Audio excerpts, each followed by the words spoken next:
तत्प्रियम, तत्प्रियम का अर्थ है तदेव प्रियम यस्य तम तत्प्रियम। क्या करूं, मेरी आदत है, मुझको वही प्रिय। क्या करूं, मेरी आदत है, मुझको वही प्रिय। मेरे विप्रयोग जन तीव्र ताप से मेरे प्रिय भक्त अत्यंत संतप्त हो, इस दर्शन में ही मुझे आनंद आता है। तत्प्रियम माम असूयितुम मारहत। अथवा ये कि कहते हैं जूयम प्रिया, तुम सब हमारी प्रिया हो, पर प्रेमास्पद भूता हो, और मैं तुम्हारा प्रिय हूं, इसलिए प्रिया जूयम माम प्रियम असूयितुम नारहत। आप परम प्रेयसी प्रियतमा मुझ प्रियतम को, मुझ प्रियतम के प्रति दोष की कल्पना न करें। क्यों? बोले कहते प्रियाणाम प्रियम प्रति दोष कल्पना न भवत्येव। कहते प्रियों को प्रिय के प्रति, माने कहते प्रिय के दोष प्रियाओं के मन में आता ही नहीं। प्रेमी के मन में प्रिय के गुण ही गुण भाषित होते हैं, दोष भाषित ही नहीं होते। प्रेम का स्वभाव है, प्रेमी के मन में प्रिय के गुण ही गुण भाषित होते हैं, दोष भाषित ही नहीं होते। इसलिए प्रियम माम प्रियायूयम असूयितुम मारहत। हम तुम्हारे प्रिय हैं, आप हमारी प्रिया हो, इसलिए प्रियाओं को प्रिय के प्रति दोष का अनुसंधान करना ही नहीं चाहिए, क्योंकि वो दोष प्रियाओं के मन में प्रिय के प्रति आविर्भूत होते ही नहीं। मन में जहां प्रेम नहीं होता तहां बिना हुआ दोष भी प्रतीत होता। दोष नहीं है तो भी जहां प्रेम नहीं है वहां दोष भाषित होता है, और जहां प्रेम होता है वहां दोष रहता भी है तो भी दोष प्रतीत नहीं होता। ये एक प्रेम का महत्व है लोकोत्तर। अथवा सार ये है कि भगवान ये कह, यहां दो मां है, दो मां। तो मां का अर्थ माम नहीं, दोनों मां का अर्थ निषेध। तो कहते प्रिया जूयम माम प्रिया जूयम प्रियम असूयितुम माम अर्हत अपितु अर्हत है। वस्तुतः आप लोगों को हमारे प्रति दोषानुसंधान होना उचित ही है, क्योंकि हम में दोष है ही। मूल तत्व क्या है? तो सब जगह ये उक्ति का क्वर्थक है। तो निष्कर्ष ये कहना चाहते हैं भगवान कि वस्तु स्थिति ये है कि अनुवृत्ति की वृत्ति माने प्रेम की परंपरा में अभिवृद्धि हो, ये कहां बन सकती है? तो कहते हैं ना तो परमाणु में ह्रास हो, कहते परमाणु परिमाण में, अणु परिमाण में ह्रास नहीं होता, और महत परिमाण में वृद्धि नहीं होती। अणु से अणु क्या होगा? उसका अर्थ ही है यतः अपकृष्टम परिमाणं नास्ति तत् अणु परिमाणम। अणु परिमाण का लक्षण यही है, जिससे छोटा परिमाण कोई नहीं होता, उसी का नाम अणु परिमाण। तो अणु परिमाण में ह्रास नहीं हो सकता, क्यों? ह्रास का अंतिम अवस्था घटते घटते घटते घटते ह्रास की अंतिम अवस्था को अणु परिमाण कहते हैं। वृद्धि किसको कहते? महान, महत परिमाण। उससे बढ़ाओ, उससे बढ़ाओ, उससे बढ़ाओ। महत परिमाण जो है, मध्यम परिमाण में तो ह्रास विकास होता है, पर महत परिमाण में कोई विकास नहीं होता। तो बोले जैसे अणु परिमाण में ह्रास नहीं होता, ऐसे महत परिमाण में वृद्धि नहीं होती। तो गोपांगनाओं का प्रेम महत परिमाण परमित। कई जगह हमने बात बताया है, चार तरह के प्रेम होते हैं: अणु परिमाण परमित प्रेम, मध्यम परिमाण परमित प्रेम, महत परिमाण परमित प्रेम और परम महत परिमाण परमित प्रेम। अणु परिमाण परमित प्रेम सब प्राणियों में है, दुनिया में कोई प्राणी ऐसा नहीं जिसमें अणु परिमाण प्रेम न हो। किसी का प्रेम अपने शिशु में, किसी का प्रेम अपने पुत्र में, किसी का प्रेम अपने पति में, किसी का प्रेम अपने धन धान्य में। बिना प्रेम का दुनिया में कोई प्राणी नहीं। डायन भी कहीं न कहीं प्रेम करती, सांपिनी भी कहीं न कहीं प्रेम करती, बाघिनी भी कहीं न कहीं प्रेम करती। तो बिना प्रेम का दुनिया में कोई प्राणी है नहीं। अणु परिमाण परिमित प्रेम सब में, मध्यम परिमाण परिमित नारदादि भक्तों में, संकोच विकासशाली कभी बढ़ जाए कभी घट जाए। और महत परिमाण परिमित प्रेम श्री गोपांगनाओं में, महत परिमाण परिमित प्रेम। और कहते परम महत परिमाण परिमित प्रेम राधा रानी वृषभानु नंदिनी नित्य निकुंजेश्वरी में। उसकी सबकी अवस्थाएं भी हमने बताई हैं। जैसे कि जिस समय भगवान का वासंतिक रासोत्सव हो रहा था, वासंतिक रासोत्सव में भगवान अंतर्धान हुए थे, तो गोपांगना ढूंढ रही थी भगवान को। ढूंढते ढूंढते ढूंढते किसी निकुंज में भगवान छिपे हुए थे, वहीं पहुंच गई गोपांगना। जहां निकुंज में भगवान छिपे हुए थे वहीं श्री गोपांगना पहुंच गई। तो भगवान ने देखा कि अब तो ये गोपांगना आ गई, अब क्या करें। तो इतनी जल्दी अंतर्धान होने में और सब में बड़ी कठिनाई पड़ी, क्या करें। तो भगवान ने सोचा कि इस समय हम शंख चक्र गदा पद्मधारी श्रीमन नारायण महाविष्णु बन जाए। उसी समय श्री कृष्णचंद्र भगवान शंख चक्र गदा पद्म धारण किए हुए, दिव्य किरीट मुकुट धारण किए हुए, दिव्य दामिनी दुत विनिंदक पीतांबर धारण किए हुए, अनंत ऐश्वर्य माधुर्य पूर्ण शंख चक्र गदा पद्म युक्त श्रीमन नारायण महाविष्णु के रूप में प्रकट। अब गोपांगना गई सामने, देखा तो चार भुजा के देवता, बड़ा सौंदर्य, बड़ा माधुर्य, बड़ा प्रभाव, बड़ा अद्भुत। वो दिव्य मुकुट किरीट की चमचमाहट, वो पीतांबर की दिव्य दमदमाहट, वो भूषण बसन अलंकारों की अद्भुत चमत्कृति, वो अनंत सौंदर्य माधुर्य देखा। लेकिन गोपांगनाओं के मन में जरा सा भी आकर्षण नहीं। एकदम जय चार भुजा के देवता महाराज, कृपा करो हमारे मदन मोहन श्याम सुंदर हमको मिल जाएं। बस ये आशीर्वाद लेकर चलती बनी, एक क्षण भी नहीं खड़ी हुई, एक क्षण भर भी खड़ी नहीं। इसको कहते महत परिमाण परमित प्रेम। वो कहते महत परिमाण परमित प्रेम है पूर्णिमा का चांद, पूर्णमासी का निर्मल निष्कलंक पूर्ण चंद्र, यही महत परिमाण परमित प्रेम है, जिसमें तारागण प्रकट तो रहते हैं। पूर्णमासी के निर्मल निष्कलंक परम पवित्र चांद के उदित होने समय भी नक्षत्र तारागण रहते हैं, लेकिन तारागणों का असर नहीं पड़ता चांद पर। तैसे गोपांगनाओं का महत परिमाण परमित प्रेम रूपी पूर्ण चंद्र के सामने ऐश्वर्य रूपी तारा, ये ऐश्वर्य है भगवान चार भुजा के रूप में प्रकट होना, अनंत ऐश्वर्य पूर्ण रूप में प्रकट, ये ऐश्वर्य है। ये ऐश्वर्य रूपी तारा, ऐश्वर्य रूपी नक्षत्र प्रकट तो हुआ, लेकिन उसका कोई असर उस चांद पर नहीं पड़ा। तारागण पूर्णमासी के पूर्ण चंद्र के सन्निधान में प्रकट तो होते हैं, पर उनका चांद पर कोई असर नहीं पड़ता। इसी प्रकार से भगवान का ऐश्वर्य गोपांगनाओं के महत परिमाण परमित प्रेम के समीप में प्रकट तो हो गया, लेकिन प्रकट हो जाने पर भी उसका कोई असर उनके महत परिमाण प्रेम पर नहीं पड़ा। इसीलिए उन्होंने कोई आकर्षण नहीं, एकदम प्रणाम किया, कहा महाराज चार भुजा के देवता मेरे श्याम सुंदर ब्रजेंद्र नंदन को मिल जाने का आशीर्वाद दे दो और चल। उसके बाद में वहां राधा रानी आई, जिनका प्रेम था परम महत परिमाण परमित प्रेम, परम महत परिमाण परमित। उसको कहते हैं मध्यान्ह कालिक प्रचंड मारतंड मंडल। मध्यान्ह काल में जैसे कहते प्रचंड मारतंड मंडल माने प्रचंड सूर्य, उसके सामने तारा प्रकट ही नहीं होता। पूर्ण चंद्र के सामने तो नक्षत्र दिखता है, लेकिन उसका असर नहीं पड़ता। लेकिन प्रचंड मारतंड मंडल के सामने, मध्यान्ह कालिक प्रचंड मारतंड मंडल के सामने तारागण प्रकट ही नहीं होता। ऐसे जिस समय राधा रानी वृषभानु नंदिनी आई, वो चार भुजा का रूप वहां रहा ही नहीं, कोई कृष्ण के रूप में ही उनको प्रकट होना पड़ा, वो चार भुजा का रूप रहा ही नहीं, माने ऐश्वर्य वहां प्रकट ही नहीं हो सका।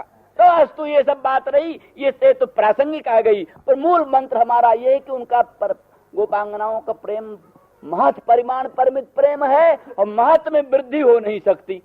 तो अनुवृत्त वृत्तय जो आपने कहा वो दूसरे लोगों के लिए तो ठीक हो सकती है, जिनके प्रेम में ह्रास विकास हुआ करता है उन लोगों की उत्कट उत्कंठा बढ़ाने के लिए आपका अंतर्धान होना तो संगत हो सकता है। पर जिनका प्रेम महत परिमाण परिमित प्रेम, जिसके प्रेम परिमाण में वृद्धि होने की कल्पना भी नहीं की जा सकती, जैसे अणु परिमाण में ह्रास होने की कल्पना नहीं की जा सकती, ऐसे महत परिमाण में वृद्धि होने की कल्पना नहीं की जा सकती, उन गोपांगनाओं की प्रेम वृद्धि के लिए आप अंतर्धान हुए, ये तो बन नहीं सकती बात। इनके प्रेम में वृद्धि के लिए आपका अंतर्धान होना ये संगत नहीं होता।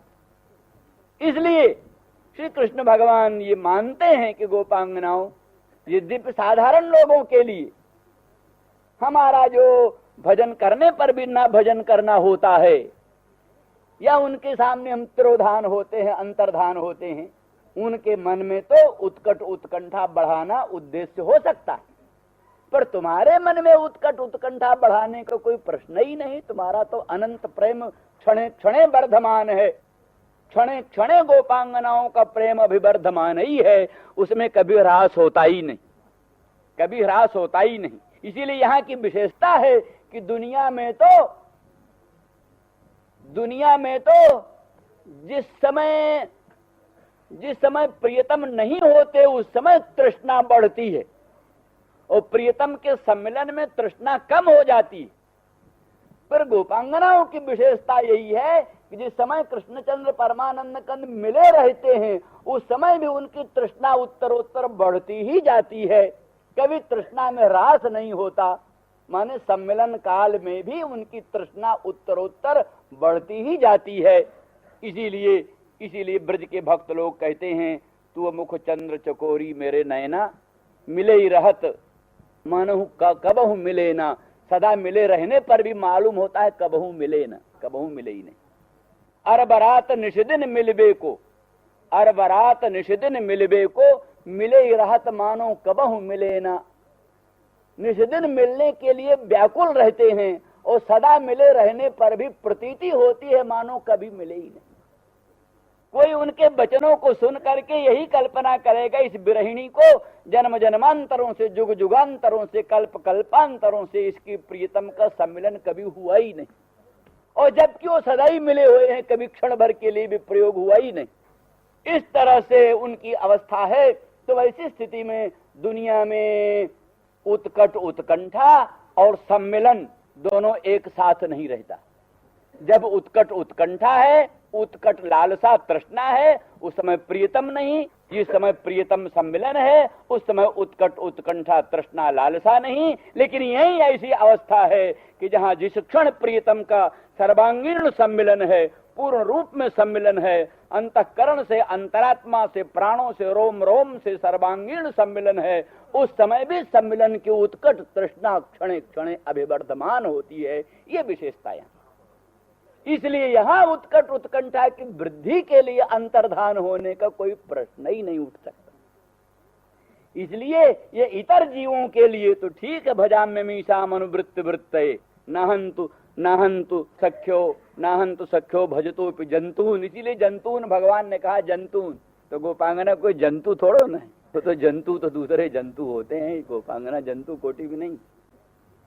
तो इसीलिए माम इसलिए प्रियम असूयितुम माम अर्हत, अपितु असूयितुम अर्हत है। हमारे प्रति असूया करना ही चाहिए, तुमको जरूर निंदा करो हमारी, हम असल में अयोग्य हैं। वस्तु स्थिति यह है कि भगवान ने ये स्वयं माना कि वस्तु स्थिति तो यह है कि गोपांगना, ये जो हम तिरोधान हुआ, जो हमारा तिरोधान हुआ, क्यों तिरोधान हुआ?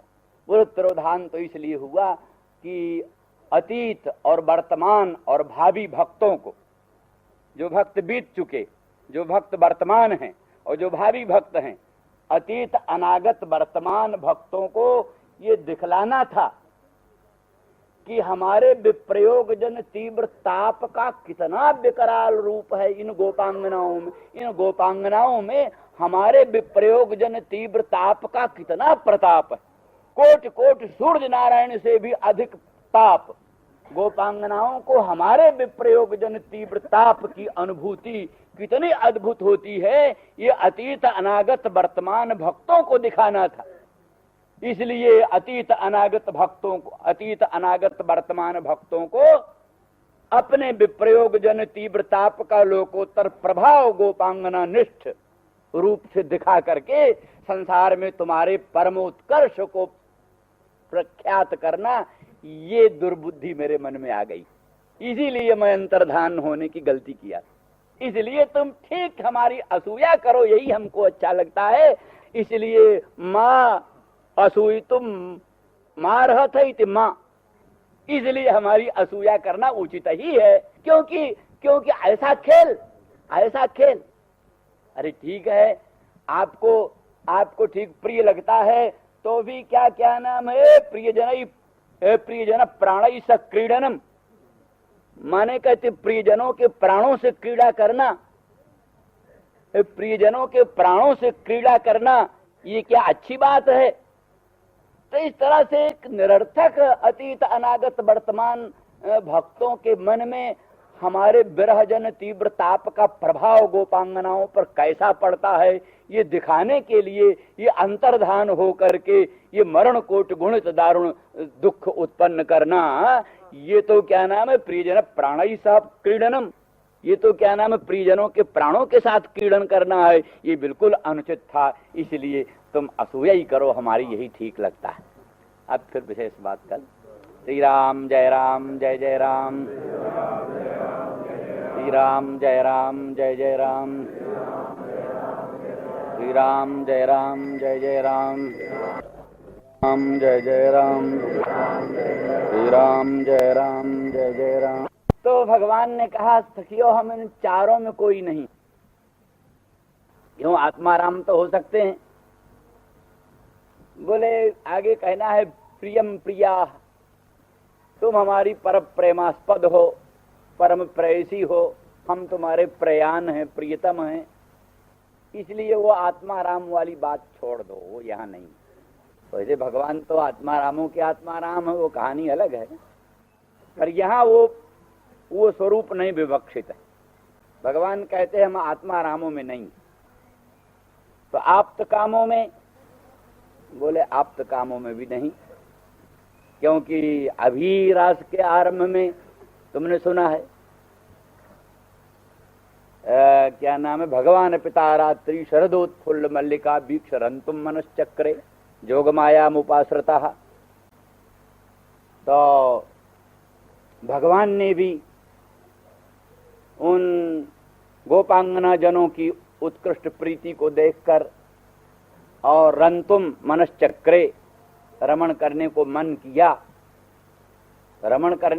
किया, तो फिर आप्त काम कहाँ? इसलिए आत्माराम कोटि में भी हमको न समझो और आप्त काम कोटि में भी न समझो और अकृतज्ञ कोटि में भी मत समझो और गुरुद्रुक कोटि में भी मत समझो। तो फिर आप कौन? बोले पांचवी एक और कोटि चतुष्टय विनिर्मुक्त। बोले वो क्या? बोले नाहं तो सख्यो भजतोपि जंतून भजाम्य मीशाम अनुवृत्ति वृत्तये। हम जो भजने वाले को भी नहीं भजते, उसका उद्देश्य ये है कि उनकी प्रीति और बढ़ जाए। उनकी प्रीति बढ़ाने की दृष्टि से हम भजने वाले को नहीं भजते। जथा धनो, जैसे कोई निर्धन प्राणी को दुर्लभ धन मिल जाए, चिंतामणि जैसी दुर्लभ वस्तु मिल जाए निर्धन प्राणी को। अब वो निर्धन प्राणी उस दुर्लभ चिंतामणि को, दुर्लभ धन को पा करके बड़े स्नेह से उसकी रक्षा करता है और कई गांठों में बांधकर उसकी सुरक्षा का प्रयास करता है। फिर भी उसका बार बार स्पर्श करता रहता है, देखता रहता है कहीं वो गिर तो नहीं गया, और कहीं पर सचमुच वो धन नष्ट हो गया, तब फिर उसकी चिंता में वो इतना बिहाल होता है, इतना तन्मय होता है कि अन्य न वेद और कुछ नहीं, सब भूल जाता। सब भूल जाता है। इस तरह से गोपांगनाओं, हम जो कभी ना भजने वाले, हम जो कभी भजने वाले को भी नहीं भजते, उस ना भजने में भी उसके प्रति हमारे मन में हितैषिता, कल्याण बुद्धि। नारद जी को भी ऐसा ही क्षण भर के लिए भगवान ने उनके मन में अपना स्वरूप अभिव्यक्त किया। क्षण भर के लिए नारद जी ने अपने मन में भगवान के मधुर मनोहर मंगलमय मुखचंद्र का दर्शन किया, भगवान के पादार बिंद की नखमण चंद्रिका का दर्शन किया, अनंत सौंदर्य माधुर्य का अनुभव किया और उसी आनंद समुद्र में डूब गए। ना पश्चिमो भयम मुने, लेकिन क्षण भर में ही वो स्वरूप अंतर्धान हो गया, छिप गया। फिर बारंबार प्राणायाम करने लगे, नाक कान दबाने लगे कि वो फिर वस्तु प्रकट होए, पर वो नहीं प्रकट। बड़े व्याकुल होए, बड़े व्याकुल होए। तब भगवान की दिव्य वाणी हुई, आकाश वाणी हुई, हंतास्मिन् जन्मनि भवान नमान दृष्टुमिहार्हसि, नमान दृष्टुमिहार्हति अभिपक्व कषायाणाम दुर्दर्शोहम कुजोगिनाम। आप इस जन्म में मेरा दर्शन नहीं कर सकते नारद। हंतास्मिन् जन्मनि भवान नमान दृष्टुमिहार्हसि। क्यों? बोले अभिपक्व कषायाणाम, जिनके कषाय माने दोष, अंतःकरण के दोष जिनके नष्ट नहीं हो गए, परिपक्व नहीं हो गए, वो ऐसे कुजोगियों को हमारा दर्शन दुर्लभ। तो बोले प्रभु फिर आपने एक बार भी क्यों दर्शन दिया? मन में भी हमारे आपने अपने दिव्य मंगलमय स्वरूप को क्यों क्यों फिर प्रकट किया? इससे तो अच्छा होता है स्वरूप भी ना प्रकट होता तो सुखी रहते। अब तो बड़ी व्याकुलता हो गई। तो बोले सकृत जद दर्शितम रूपम एतत् कामायते नघ। हे अनघ, एक बार जो तुमको अपना स्वरूप दिखा दिया हमने मन में, वो तो इसलिए कि इसमें तुम्हारी उत्कट उत्कंठा बढ़ जाए, उत्कट प्रीति तुम्हारी इसमें बढ़ जाए। असल में जिस रस का कभी आस्वादन न हो, उस रस के प्रति उत्कट कामना भी कैसे हो, तृष्णा भी कैसे हो? तृष्णा तो उसी पदार्थ की होती है, कामना उत्कट उत्कंठा उसी पदार्थ की होती है जिसकी कभी अनुभूति हो। तो इसलिए एक बार जो हमने अपने मंगलमय स्वरूप का दर्शन तुम्हारे मन में तुमको कराया, वो केवल इसमें उत्कट उत्कंठा वृद्धि के लिए और कुछ नहीं। अब इस उत्कट उत्कंठा का पोषण करते करते तुम ध्यान भजन करते रहो, फिर तुम्हारे कषाय परिपक्व हो जाएंगे, तब फिर कालांतर में तुम्हें दर्शन होगा इत्यादि। तो वस्तु इन सब बातों से यही आई कि भगवान ने कहा कि गोपांगनाओं, तुम्हें हमारी प्राप्ति हो गई। गोपांगनाओं ने अनंत ब्रह्मांड नायक सर्वेश्वर सर्वशक्तिमान भगवान प्रभु को पा लिया, और यहां तक पाया कि उनको बिल्कुल अपने हाथ का खिलौना बना लिया। तद बशो दारु यंत्रवत, जैसे सूत्रधार के हाथ में काठ की कठपुतली चलती है, कठपुतली को जैसा चाहता है नट वैसा नचाता है, इस प्रकार से श्याम सुंदर भगवान कृष्णचंद्र को गोपांगनाओं ने बिल्कुल अपने वश में कर लिया। श्री कृष्ण को प्राप्त करके, उनका दर्शन स्पर्शन आदि करके, उनके साथ रमण आदि करके, दिव्य लीलाओं का रसास्वादन करके, और समझ लिया कि कृष्णचंद्र परमानंद कंद मदन मोहन बिल्कुल हमारे वश में हो गए। तब कहने लगी श्याम सुंदर, देखो हमारे पांव को घुंघरू टूट गया है, जरा उसको बांधो। बोले हाँ हाँ गोपांगना ठीक कर। तो गोपांगनाओं के पांव को घुंघरू बांधने लग गए। और इसी प्रकार से कहीं अमुक हमारा श्रृंगार खराब हो गया है, उसको ठीक कर दो, अमुक भूषण ठीक कर दो, अमुक अमुक हमारा अंगराग खराब हो गया फिर से लगा दो। जो जो भी उन्होंने कहा, भगवान श्याम सुंदर मदन मोहन ब्रजेंद्र नंदन सब कुछ करते गए। तो एक सबसे बड़ा दोष जो होता है वो ये होता है कि वस्तु की अप्राप्ति में तो प्राणी को उत्कट उत्कंठा की वृद्धि होती जाती है, लेकिन वस्तु की प्राप्ति में वो उत्कंठा कम हो जाती है। वो उत्कट उत्कंठा जो है तृष्णा, वो तृष्णा अप्राप्त में ही होती है, प्राप्त में नहीं होती। लेकिन मिठास का मूल वो तृष्णा ही है। तृष्णा नहीं तो मिठास नहीं। वस्तु में मिठास ही तृष्णा के आधार पर।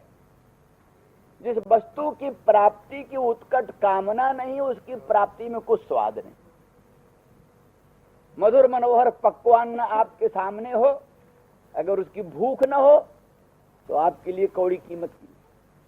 शीतल मधुर सुगंधित पेय द्रव्य आपके सामने हो, प्यास नहीं, उसकी तृष्णा नहीं, तो आपके लिए नगण्य है, कुछ भी नहीं। तो इस तरह से उत्कट उत्कंठा, उत्कट लालसा, तृष्णा, ये तृष्णा जो है, उत्कट लालसा, उत्कट उत्कंठा, यही प्रीति का मूल मंत्र है। पर अब इसमें परस्पर विरोध है। जिस समय उत्कट तृष्णा है उस समय वो वस्तु नहीं जिसमें उत्कट तृष्णा है, वो वस्तु नहीं। और जिस समय वो वस्तु है उस समय उसमें उत्कट तृष्णा नहीं। जिस समय तृष्णा है उस समय तो वस्तु नहीं जिसमें तृष्णा है, और जिस समय वस्तु है उस समय उसमें उत्कट तृष्णा नहीं, उत्कंठा नहीं। तो ये व्यत्यय पड़ जाता है प्रेम में। तो इसी कारण जिस समय मदन मोहन श्याम सुंदर ब्रजेंद्र नंदन गोपांगनाओं और गोपांगनाओं के हाथ के खिलौने बन गए, गोपांगनाओं ने उनको अपने वशीभूत समझ लिया, वश में समझ लिया, उस समय उनकी प्राप्ति की जो उत्कट उत्कंठा थी, वो उत्कंठा उतनी नहीं रह गई जैसे पहली थी। तो इसलिए इस समय जो हमारा अंतर्धान है, इस समय जो हम छिप गए हैं हमारे अंतर्धान से, वही बात हुई है जैसे कोई रंक प्राणी, निर्धन प्राणी को दुर्लभ धन मिला हो, दुर्लभ चिंतामणि मिली हो, और उसके प्रेम में वो पागल हो गया हो, और अंत में वो वस्तु छिन गई हो, वो चिंतामणि छिन गई हो। फिर जो उसके विरह जन तीव्र ताप में व्याकुलता होती है, वो बड़ी अद्भुत व्याकुलता होती है। बस इसी दृष्टि से हम अंतर्धान हुए हैं, जिससे कि तुम्हारी अनुवृत्ति जो है, अनुवृत्ति की वृत्ति हो, माने अनुवृत्ति की वृद्धि हो, अनुवृत्ति की वर्तमानता रहे। इसलिए हमारा अंतर्धान होना ये संगत। इसलिए हम भजने वाले को न भजने पर भी, भजने वाले को भी न भजने पर भी उन चारों कोटि में नहीं आए, क्योंकि एवं मदर्थोज्जित लोक वेद स्वानांग हि वो मई अनुवृत्तये बलाह। भगवान कहते हैं, हे गोपांगनाओं, वस्तुतः तुम्हारी प्रीति तो बड़ी अद्भुत, अलौकिक। तुमने मेरे लिए लोक और वेद और स्वा सबको त्याग दिया। तो हमारे श्रीधर स्वामी जी ने जो व्याख्या की है उसी का अनुसरण लगभग सबने किया। युक्ता युक्ता प्रतीक्षणात् लोक त्यागा। क्या युक्त है क्या अयुक्त है इस बात की प्रतीक्षा नहीं किया। क्या युक्त है क्या अयुक्त है, क्या योग्य है क्या अयोग्य है, क्या उचित है क्या अनुचित है, औचित्य नौचित्य, युक्तत्व युक्तत्व का कुछ न विचार करके लोक का परित्याग कर दिया। धर्माधर्म का भी विचार न करके वेद का परित्याग कर दिया और स्वपद से आत्मा, आत्मीय ज्ञाति, धन सब का परित्याग कर दिया। ये त्याग भी कई जगह वृथा होता है, वृथा त्याग। कई मूढ़मती होते हैं, मूढ़मती लोक भी त्याग देंगे, वेद भी त्याग देंगे और आत्मा, आत्मीय ज्ञाति, धन भी त्याग देंगे, लेकिन व्यर्थ, कोई उद्देश्य नहीं, कोई उद्देश्य नहीं, कोई ध्येय नहीं, त्याग है। क्या हुआ? वो सब त्याग कर दिया। किस लिए? बोले त्याग कर दिया। और क्या? तो ये त्याग वृथा त्याग, वृथा त्याग का कुछ प्रयोजन नहीं। और कोई मोक्षार्थ त्याग करता है, मोक्षार्थ त्याग करता है तो माने वृथा त्याग तो अनिष्ट का हेतु, वृथा त्याग से अनिष्ट होता है। वेदोक्त धर्म का त्याग कर दो वृथा तो उल्टा पाप होगा। वैदिक धर्म कर्म का परित्याग कर दो वृथा तो उससे पाप, अनिष्ट होगा। लोक त्याग से भी अनिष्ट होगा। कोई अपने माता पिता का परित्याग कर दे, अपने पति का परित्याग कर दे, पाप।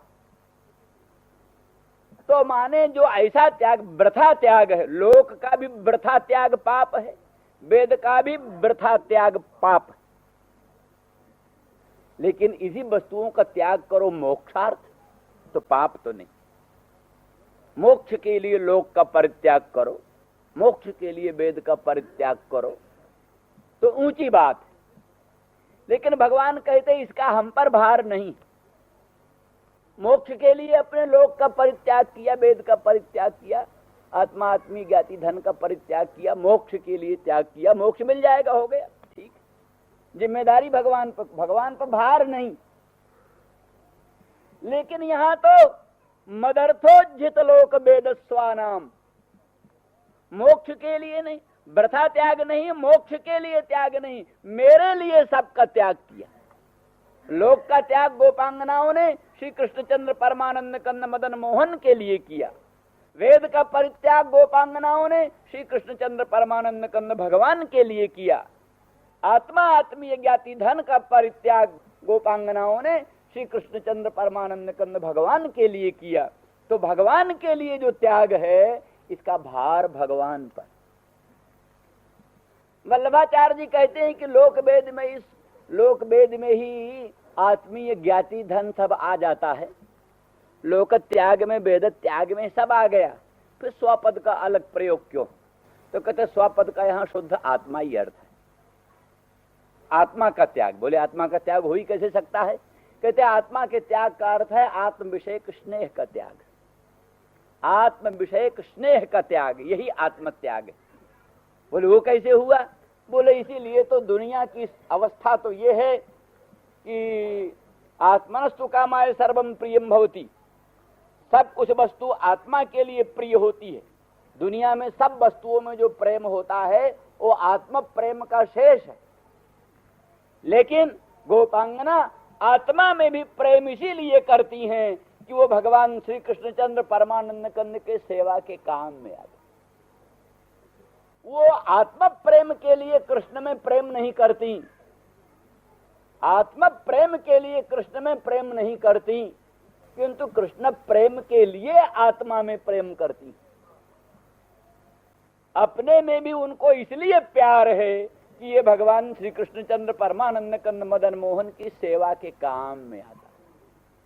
अपने अंग में भूषण धारण करती हैं, अंगराग धारण करती हैं, अलंकार धारण करती हैं। इसलिए इस श्याम सुंदर ब्रजेंद्र नंदन श्री कृष्णचंद्र परमानंद कंद के सेवा के काम में ये हमारा स्वरूप आएगा। यदि भगवान श्री कृष्णचंद्र परमानंद कंद के सेवा के उपयोगी ये देह न हो, ये आत्मा न हो, तो ऐसा आत्मा भी हमको नहीं चाहिए, ऐसा देह भी हमको नहीं चाहिए।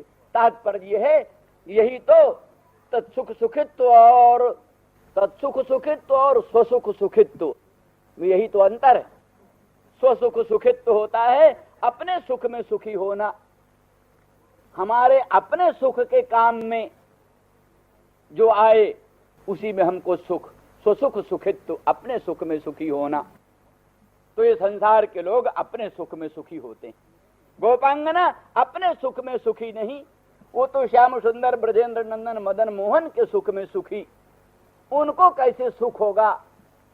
उसी सुख में वो सुखी हैं, अपने सुख की उनको स्पृहा रंच भर भी नहीं। वही सौख्यंतस्य स्फुरति हृदय चेत तत्र वासं करोतु। वो कहते हैं कि यदि श्याम सुंदर भगवान ब्रजेंद्र नंदन को मथुरा में निवास करने से सुख होता हो तो श्याम सुंदर वहीं रहे, श्याम सुंदर वहीं रहे। यद्यपि उनके आने से श्याम सुंदर ब्रजेंद्र नंदन कृष्णचंद्र वृंदावन धाम में आवे, गोकुल में आवे, तो हम लोगों को बड़ा आनंद है, अपार आनंद है। सुनते ही हो, कहते गोपी नाम परमानंद आसीत गोविंद दर्शने क्षणं जुग शतमेव जासांजेन बिना भवत। गोपांगनाओं को भगवान श्री कृष्ण के दर्शन में अनंत आनंद प्राप्त होता था, और जिनके वियोग में क्षण भर भी 100 युग के तुल्य प्रतीत होता था। श्री कृष्ण दर्शन जिनके लिए इतना परम प्रिय था, इतना परम मनोहर, उन्हीं श्री कृष्णचंद्र परमानंद कंद के संबंध में वो कहती हैं कि यद्यपि चंद्र परमानंद कंद यहाँ ब्रज में आए तो उनके दर्शन से हमको बहुत सुख होगा, लेकिन यद्यल्पापेक्षित हृदय थे तस्य मागात कदापि। यदि ब्रज में आने से उनको कुछ भी अड़चन, कुछ भी असुविधा प्रतीत होती हो तो श्री कृष्ण यहाँ कभी भी ना आए। तो और यद्यपि उनके यहाँ ना आने पर हमारे दुख का पारावार नहीं है, तथापि अगर इससे उनके मन में क्षण भर के लिए जरा सा सुख उत्पन्न होता हो तो श्याम सुंदर वहीं निवास। तब माने पराकाष्ठा तत्सुख सुखित्व की पराकाष्ठा, तत्सुख सुखित्व की पराकाष्ठा गोपांगनाओं के मन में। इसीलिए माने आत्मा भी उनका, जो हर एक का आत्मा स्वाभाविक रूप से पर प्रेम का आस्पद होता है, परंतु उनकी विशेषता ये है कि उनका जो आत्मा में भी प्रेम है वो भी श्री कृष्णचंद्र परमानंद कंद के लिए उनका आत्मा में प्रेम है। श्री कृष्णचंद्र परमानंद कंद के बिना उनको अपने आत्मा में भी प्रेम नहीं। तो इस दृष्टि से लोक वेद स्व सबका परित्याग करने वाली गोपांगनाओं के लिए एवं मदर्थो जितलोक वेद स्वानांग ही वो मई अनुवृत्त बलाह। हे अबलाह गोपांगनाओं, वस्तुतः इस प्रकार की मुझ में अखंड अनुवृत्ति के लिए, मुझ में अखंड अनुवृत्ति के लिए, अर्थात ये जो उत्कट उत्कंठा क्षण भर के लिए मेरे सम्मिलन से कुछ कम हो गई है, उसी उत्कट उत्कंठा की अभिवृद्धि के लिए, और ये हमारा अंतर्धान है। तो अंतर्धान में अभजन नहीं है, किंतु मया परोक्षम भजता तिरोहितम। परोक्ष रूप से हम तुमको भजते ही हुए, माने तुम्हारा ये जो लोकोत्तर परमानुराग उसका अनुभव करते हुए परोक्ष रूप से। कोई होता है परोक्ष भजन, कोई अपरोक्ष भजन, कोई तो होता है प्रकट भजन और कोई होता है अप्रकट भजन। तो अप्रकट रूप से हम तुम्हारा भजन करते ही हैं। ऐसा नहीं कि तुम हमें भजती हो हम तुम्हें नहीं भजते, तुम जैसे हमको भजती हो वैसे हम भी तुमको भजते। हाँ, यहां हम परोक्ष रूप से, अप्रकट रूप से तुमको भजते थे। इसीलिए वो जो तुमने शंका किया था, हितव जो योषित निशि, हे हितव, रात्रि के समय बियाबान वन में नारियों का परित्याग कौन कर सकता है? तो बोले वो परित्याग था ही नहीं, तुम्हारी रक्षा ही करते रहे, परोक्ष रूप में तुम्हारे पास ही रहे, तुम्हारी दृष्टि में यद्यप नहीं आते थे लेकिन बिल्कुल तुम्हारे साथ थे, तुम्हारी रक्षा ही करते थे। तुम्हारे लोकोत्तर प्रेम का, तुम्हारे अद्भुत प्रेम गीत का श्रवण करते हुए, और असल में वस्तु स्थिति तो ये है, ये जो हमारे विप्रयोग जन तीव्र ताप में तुम्हारी व्याकुलता, ये व्याकुलता का दर्शन प्रत्यक्ष तो हो ही नहीं सकता था। अगर तुम्हारे सामने होते तो हमारे विप्रयोग जन तीव्र ताप तुम में हो ही कैसे सकता था? वो ना होता तो इसकी अनुभूति हमको कैसे होती? तो तुम्हारा ये जो विप्रलम्भ जन्य, तुम्हारा ये जो विप्रलम्भ जन्य तीव्र ताप है, उस ताप में जो तुम्हारी व्याकुलता, ये सब हम पास रहते रहते तुम्हारी सब बात सुनते। तुमने जैसे तुलसी से प्रश्न किया, वृक्षों से प्रश्न किया, धरित्री से प्रश्न किया, हरिणियों से प्रश्न किया, तुम जो खग मृग पशु पक्षी और वृंदावन धाम के अणु अणु परमाणु परमाणु में ढूंढती ढूंढती हमको प्रेमानंद में विभोर हुई और हमारी लीलाओं का अनुकरण करती हुई, कोई बकासुर बनती थी, कोई कृष्णचंद्र बनती थी, कोई पूतना बनती थी, कोई पूतना हनन करने वाली पूतनारी बनती थी, ये सब जो तुम्हारी लीलाएं थी उन सबको हम देख रहे। तो ये अंतर्धान हुए बिना ये लीला देखने को कैसी मिलती? ये लीला अंतर्धान हुए बिना देखने को मिल ही नहीं सकती। इसलिए ये जो अलौकिक रसास्वादन, भजन माने अलौकिक रसास्वादन का संभोग, भजनम भोगा, भजन अर्थ भोग का है। तो इसलिए जो अपनी परम प्रेयसी गोपांगना जनों का, ब्रज सीमंतनी जनों का भगवत विप्रयोग जनित तीव्र ताप, उस तीव्र ताप के जो विभिन्न अनुभव हैं, विभिन्न अवस्थाएं हैं, विभिन्न कार्य हैं, उन कार्यों का अनुभव तो तभी हो सकता था जब भगवान तिरोहित होकर देखे, छिप कर देखे। एक बात और भी है, परोक्ष भजन ही मुख्य भजन होता है।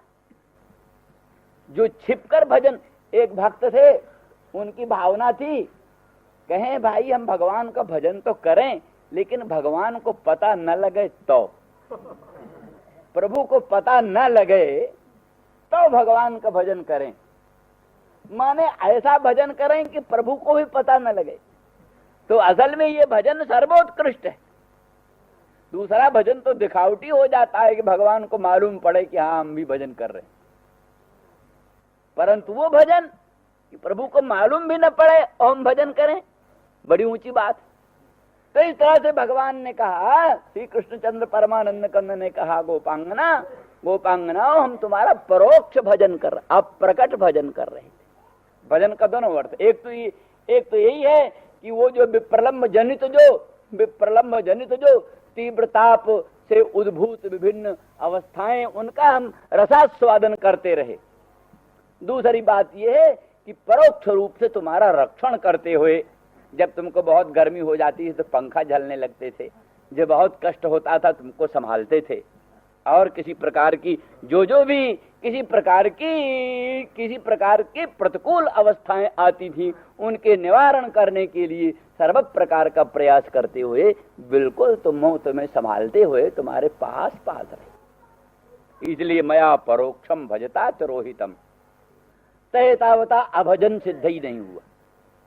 अभजन है ही नहीं, किंतु जो भजता, अथवा ये है कि अपरोक्षम भजता, माने जो वो विशिष्ट अवस्थाएं तुम्हारी प्रेमोन्माद की विशिष्ट अवस्थाएं, उनका अपरोक्ष रूप से रसास्वादन करते हुए, तुम्हारी जो विशिष्ट प्रेमोन्माद की अवस्थाएं, ये बड़ी दुर्लभ बात है ना। अरे भाई कोई सुन लेता है, हमारा प्रेमी हमारे लिए इतना रोता है, हमारा प्रेमी हमारे लिए इतना व्याकुल हो रहा है, तो वो प्रेम में गदगद हो जाता है।